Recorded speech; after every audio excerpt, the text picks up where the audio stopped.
মাসির বাড়িতে আজকে সারাটা দিন কী করলাম সেটাই চলো তোমাদের সাথে শেয়ার করি। সকালবেলায় ঘুম থেকে উঠে আমরা সবাই মিলে বসে পড়েছিলাম চা নিয়ে। এইদিকে দেখো আমাদের পাকা বুড়ি মানে আমার মামার মেয়ে এইখানে মুড়ি খাচ্ছে আর কি খুশি।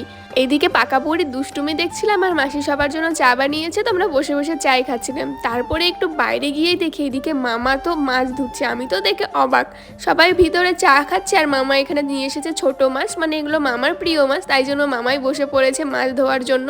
এদিকে মামা মাছ ধুচ্ছিল আর রান্নাঘরে গিয়ে দেখি মামি রান্নার প্রস্তুতি নিচ্ছে। মানে এখানে দেখো শিলনোড়ায় মামি মশলা বাটছিল।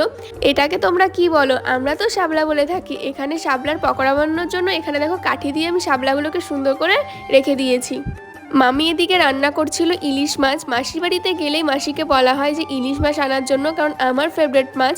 এইদিকে শাপলার পকোড়াও রেডি আর মামি বানিয়েছিল সর্ষে দিয়ে ইলিশ, যেটা আমার একদমই ফেভারিট। যাই হোক, এই ভিডিওটা এতটুকুনি, দেখা হচ্ছে নেক্সট ব্লগে। টাটা।